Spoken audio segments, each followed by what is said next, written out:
Assalamualaikum warahmatullahi wabarakatuh. Halo adik-adik, apa kabarnya hari ini? Semoga kita semua dalam keadaan sehat walafiat dan tentunya dalam lindungan Allah Subhanahu wa taala.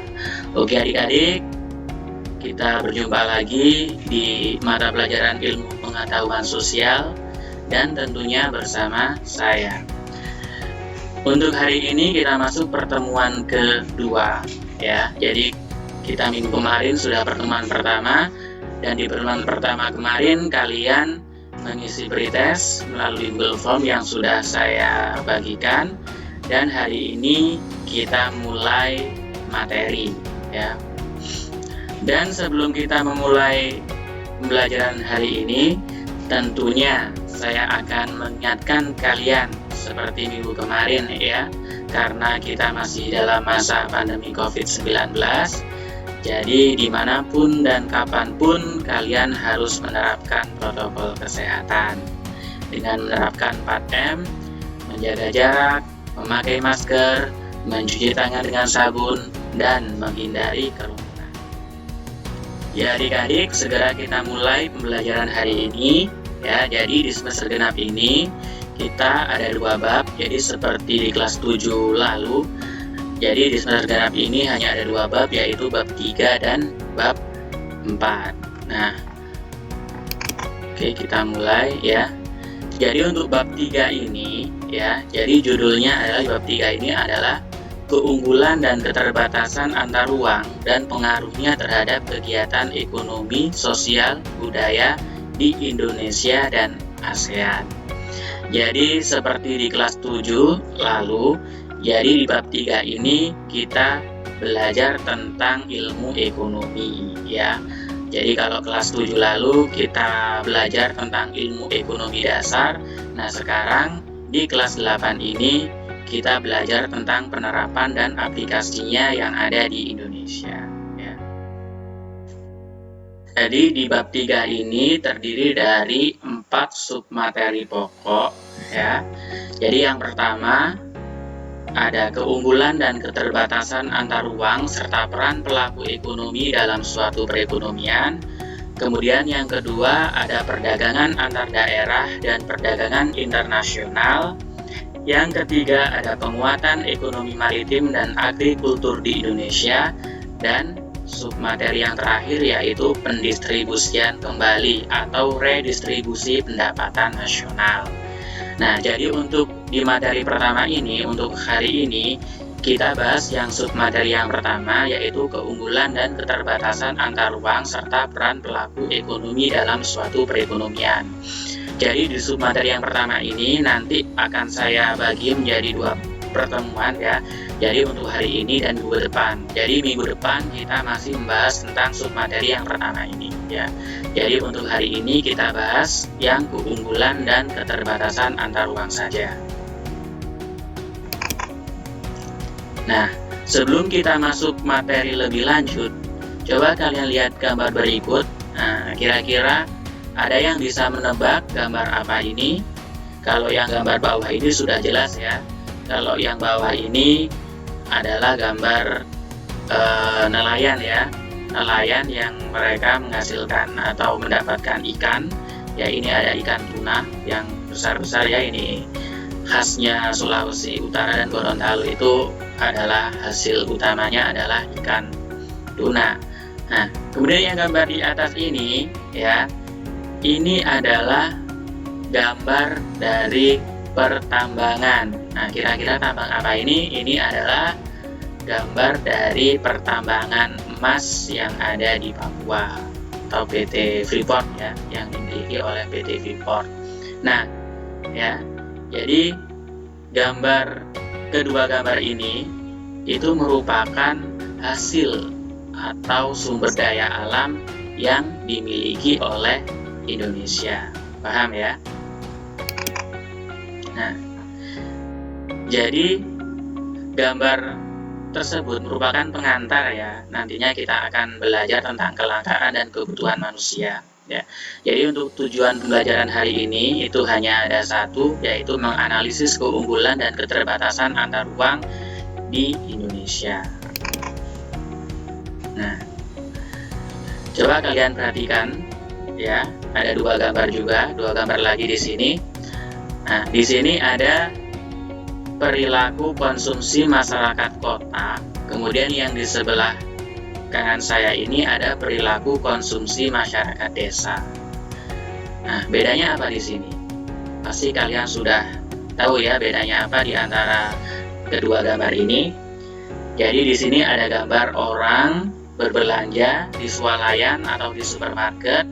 Kemudian yang kanan ini ada orang berbelanja di pasar tradisional ya. Jadi biasanya di sini kalau orang yang berbelanja di supermarket itu adalah ciri-ciri dari masyarakat perkotaan. Sedangkan yang berbelanja di pasar tradisional itu adalah masyarakat desa. Nah, jadi terlihat jelas bedanya di sini ya. Kita lanjut.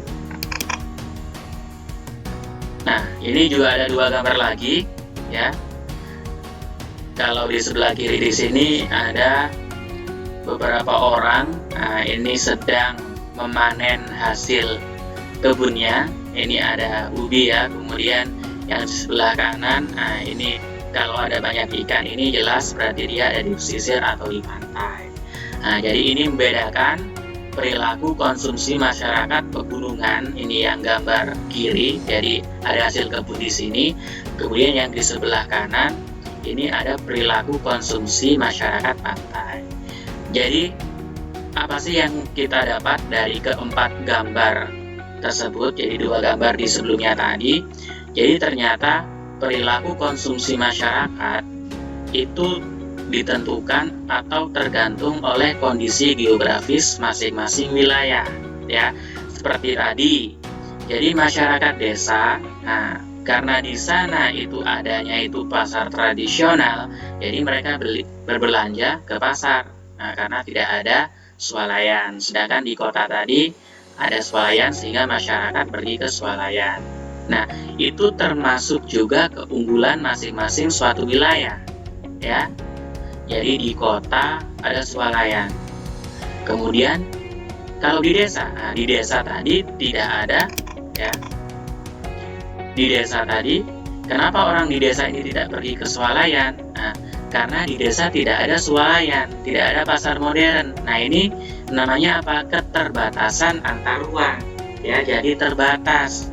Jadi mereka mau cari di mana swalayan, mereka harus pergi ke kota dulu untuk menemukan pasar modern atau swalayan. Ya, jadi itu yang namanya keterbatasan antar ruang. Seperti ini, tidak mungkin di pegunungan itu kita mendapatkan ikan tuna, cakalang dan sebagainya, itu tidak mungkin. Nah, karena kondisi geografisnya seperti itu, pegunungan tidak ada laut. Nah, ini disebut keterbatasan antar ruang ya. Nah, tetapi di masing-masing ruang itu memiliki keunggulan ya. Kalau di pegunungan pasti hasil kebunnya banyak. Nah, itu unggulnya. Kalau di daerah pantai, nah itu ikan yang banyak. Itu unggulannya juga ya.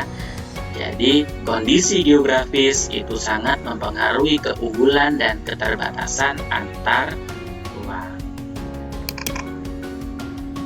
Nah, selanjutnya di sini ada potensi sumber daya alam dan persebarannya di wilayah Indonesia. Ini banyak ya, ini ada di setiap pulau dan setiap provinsi. Kalian bisa baca sendiri nanti, bisa lihat sendiri ya. Di video ini nanti kalian bisa pause ya untuk melihat ini. Jadi misal di sini di Provinsi Aceh, nah, potensi sumber daya alamnya apa? Nah, di sini ada minyak, emas, nah di sana ada pabrik semen, ada pupuk, perak, nah, kemudian Sumatera Utara minyak bumi dan sebagainya ya. Jadi setiap provinsi di Indonesia itu memiliki sumber daya alam yang berbeda-beda. Di Kepulauan Riau ada batu bara ya. Bangka Belitung ini merupakan penghasil timah terbesar di Indonesia. Kemudian Sumatera Selatan, nah ini penghasil batu bara juga yang terbesar juga, dan tambangnya termasuk tambang yang sudah sangat tua karena dari zaman dulu itu. Nah, kemudian di daerah Jawa, Bali, Nusa Tenggara ini juga memiliki sumber daya alam masing-masing, ya. Di Jawa Timur ada semen, ada kertas, ada pupuk, karena di sana ada pabrik pupuk, ya. Kemudian ada kereta api karena ada industri kereta api. Kemudian di Bali, NTT, nah ini ada tenun, ya. Nah, tenun juga termasuk sumber daya, ya, sumber daya alam, itu merupakan khas Indonesia. Nah, kemudian Kalimantan, Kalimantan ini ada intan, ya, ada intan. Kemudian kelapa sawit, ya, itu juga banyak di Kalimantan. Kemudian batu bara, penghasil batu bara terbesar di Indonesia itu ada di Pulau Kalimantan, ya. Kemudian minyak bumi itu juga ada di Kalimantan. Nah, kemudian di Pulau Sulawesi, kalau Pulau Sulawesi ini yang terkenal tambangnya itu adalah nikel, ya, ada di Sulawesi Tengah, di Soroakut tepatnya. Kemudian di Sulawesi Tenggara itu ada tambang aspal alam, ya, di sana. Nah, ini di Gorontalo ada, ya, Gorontalo penghasil emas, tembaga, tekstil, dan kayu. Nah, emas ada, ya, di Gorontalo, di Huatu itu sepertinya. Kemudian Maluku, Papua ini ada tembaga, minyak bumi, kemudian emas, ya, tidak tercantum di sini, saya lupa. Jadi Papua itu penghasil tembaga, emas, batu bara, minyak bumi, pokoknya di sana banyak juga sumber daya alamnya.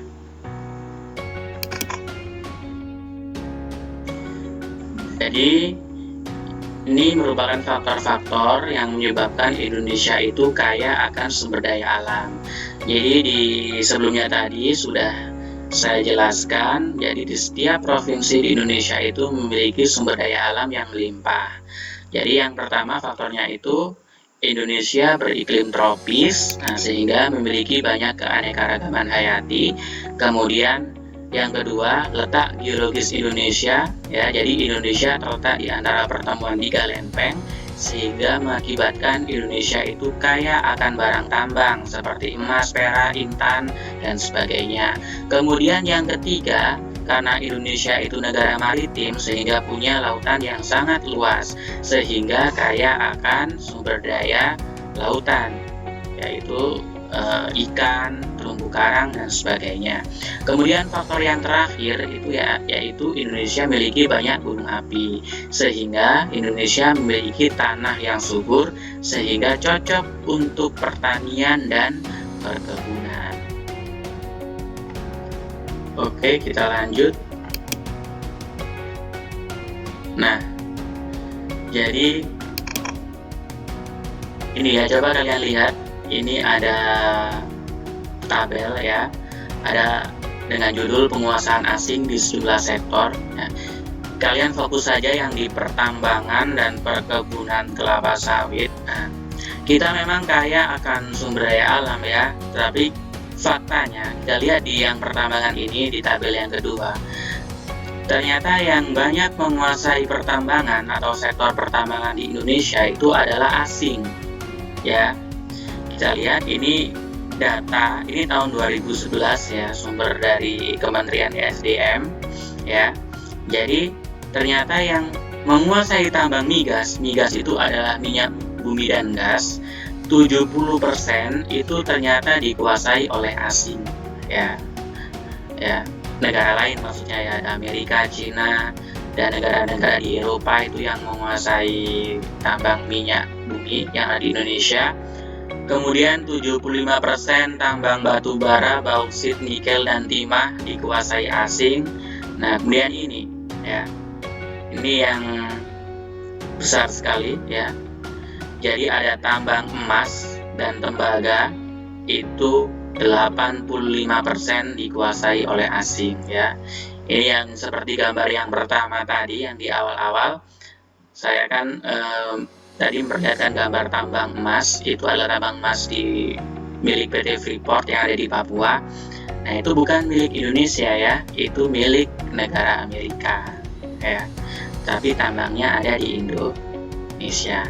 Nah, ini kita beralih ke perkebunan kelapa sawit, Nah, ini juga 40% dari 8,9 juta hektar perkebunan kelapa sawit di Indonesia itu dikuasai oleh investor asing. Ya. Jadi tanahnya di Indonesia, tapi yang memiliki itu adalah negara lain, bukan Indonesia. Ya. Kenapa bisa seperti itu? Nah, nanti kita lanjut di slide berikutnya. Coba. Mengapa banyak dikuasai oleh asing atau negara lain? Jadi pertambangan tadi, mengapa banyak dikuasai oleh negara lain? Ada yang bisa jawab? Kita lanjut dulu. Nah, coba kalian lihat ini ya. Ini tabel perbandingan IPM atau Indeks Pembangunan Manusia yang ada di ASEAN, Asia Tenggara. Ya, ini tahun 2016. Ya, kita negara besar, negara yang kaya akan sumber daya alamnya, kita berada di urutan kelima. Ya, Indeks Pembangunan Manusia kita kelima. Kita masih kalah dari Singapura, Brunei, Malaysia, Thailand. Padahal kita beberapa tahun yang lalu, puluhan tahun yang lalu, kita itu berada di nomor 1. Ya, kita sejajar dengan Singapura. Tapi sekarang kita turun, malah Malaysia, Thailand, Brunei itu naik. Ya.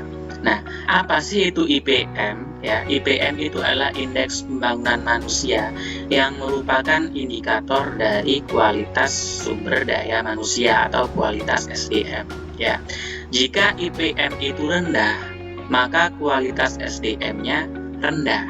Ya, sumber daya manusianya itu rendah. Nah, di sini, jadi ini menjawab mengapa pertambangan tadi, kemudian perkebunan tadi itu banyak dikuasai oleh asing. Itu karena apa? Nah, jawabannya ini. Karena kualitas sumber daya manusia Indonesia itu masih rendah. Ya, jadi kualitas kita itu kalau kita kita adu dengan orang-orang Malaysia, orang-orang Thailand, apalagi orang Singapura, itu masih kalah. Ya, jadi tingkat pendidikan kita masih rendah, karakter kita itu masih rendah ya. Etos kerja kita itu juga masih kalah dengan Malaysia, Thailand. Nah, itu yang mempengaruhi IPM ya. Itu yang mempengaruhi kualitas sumber daya manusia. Ya, terutama karakter ini ya, karakter, kemudian pendidikan. Jadi kita masih kalah. Nah, ini yang menyebabkan pertambangan dikuasai oleh asing karena kita tidak mampu untuk mengolah pertambangan itu sendiri. Sehingga apa? Asing masuk karena bisa mengolah, daripada rugi tidak diolah itu hasil tambang yang ada di Indonesia, akhirnya ya asing masuk menguasai itu. Nah, kita dapat sedikit, yang dapat banyak yang asing ya. Cuma berapa persen, misal dari emas, nah kita cuma dapat berapa persen, Amerika yang lebih banyak daripada kita ya. Jadi itu ya, jadi kualitas sumber daya manusia itu mempengaruhi IPM ini tadi. Nah, jadi adik-adik, itu tadi ya materi di submateri yang pertama. Jadi tentang keunggulan dan keterbatasan antar ruang yang ada di Indonesia. Jadi kita bahas tadi potensi sumber daya alam yang ada di masing-masing provinsi yang ada di Indonesia. Ternyata kita kaya akan sumber daya alam, tetapi dalam pemanfaatannya masih banyak yang dikuasai oleh asing atau negara lain. Ya, oke adik-adik, sekarang kalian kerjakan LKS ya. Jadi setelah menonton video ini kalian kerjakan LKS. Jadi seperti di tes kemarin, jadi LKS-nya akan dikerjakan melalui Google Form. Jadi linknya sudah saya bagikan di grup ya. Kalian kerjakan di situ. Jadi klik saja linknya, kemudian langsung terbuka itu, kalian langsung kerjakan di situ. Ya. Oke adik-adik, sebelum kita mengakhiri pembelajaran hari ini, jadi ada beberapa pesan ya dari materi yang kita pelajari hari ini. Jadi untuk adik-adik ya, terus semangat ya, terus belajar, yang rajin, giat, jangan malas meskipun kita tidak tatap muka ya, karena masih dalam masa pandemi. Jadi kalian harus tetap semangat ya, supaya kualitas sumber daya manusia ya yang ada di Indonesia ini akan meningkat ya, sehingga kita tidak akan kalah dengan negara-negara lain ya. Nah ini tugas kalian sebagai generasi muda. Jadi insya Allah nantinya kalian bisa merebut itu yang dikuasai oleh negara-negara asing. Nah supaya Indonesia bisa lebih maju, perekonomiannya lebih maju dan masyarakatnya bisa lebih sejahtera. Amin ya. Jadi tetap semangat adik-adik meskipun dalam masa pandemi, jangan malas ya. Dan untuk pembelajaran hari ini cukup sekian. Terima kasih atas perhatiannya. Kita jumpa lagi minggu depan ya, tetap di sub materi yang ini, tapi nanti ada sub yang berikutnya. Terima kasih untuk hari ini. Assalamualaikum warahmatullahi wabarakatuh.